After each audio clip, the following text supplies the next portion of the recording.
Hi, my name is Mary Middlebrook and I'm the owner of Next Level Homeschool. I'm also the science instructor. I teach a few histories as well, and one of my great passions in life is to take my students along with me when I travel all over the world and teach them about the culture, the history, and the science of different countries that I visit. So in other words, I have a pretty awesome job. So let me tell you a little bit about how all of this started.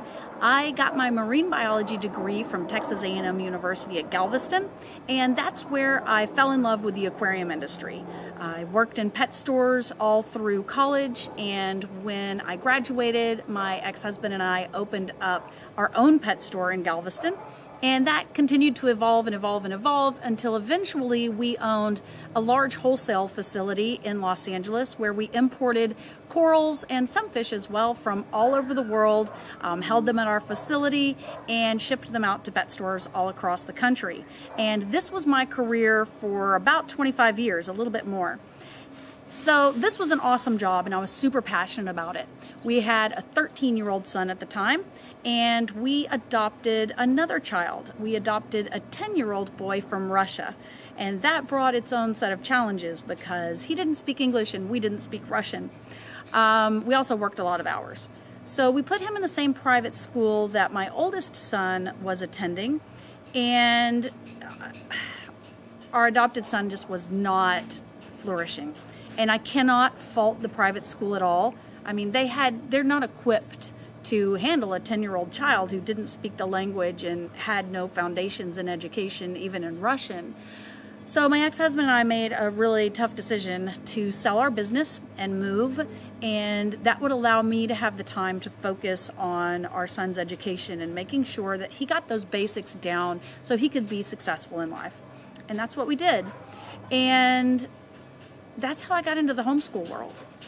I didn't know anything. I didn't have all of these Facebook boards and all these support systems, and in my mind, homeschoolers were kind of this weird fringe group that were generally people I wouldn't associate with because they were a little out there, and I didn't realize that there was even such thing as a mainstream homeschool. This was back in the mid-2000s, about 2006, 2007. That I started this. So I continued homeschooling my son and finally got him to a point where he could read, he could write, he could do some math, and things were going along pretty good. We then moved to Texas, and as he was getting older, I realized that he did need more social things than I could give him there at home. In Colorado, we had a better support system than we did in Texas. So I thought, I enjoy teaching my son. Let me see if maybe I can teach some other kids and bring them into the house.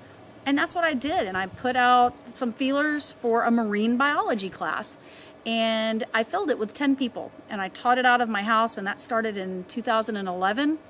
And when that semester was over, the parents and kids were like, okay, great, what are we doing next semester? I was like, next semester I do geography? I don't know, because I like geography. So that's what we did. We did geography. And that is how I got into teaching other people's children in the homeschool world. Eventually moved back out to California. I move a lot. Moved back out to California, and at that point I started teaching with some of the co-ops here in town, and had live classes going, had private classes going, and was literally running all over town nonstop. My classes were in super high demand here in Los Angeles, and if I wasn't teaching a live class, I was driving to or from a live class, or I was creating a lesson plan.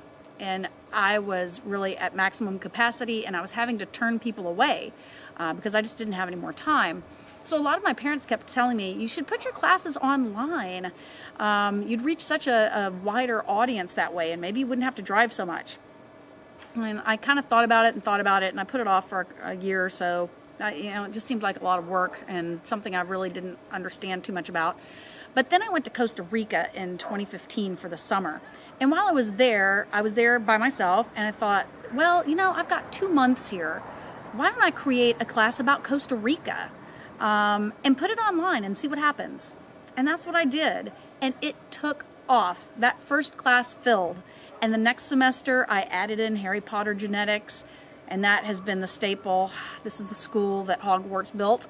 And it has grown and grown and grown. And I am just so fortunate for all of the support from so many parents and so many awesome kids out there that are engaging with my classes and enjoying them and learning so much about them and taking away some of the passion that I give them into the real world, because that's where I get my joy, is when these kids can take the things that I teach them out into the real world.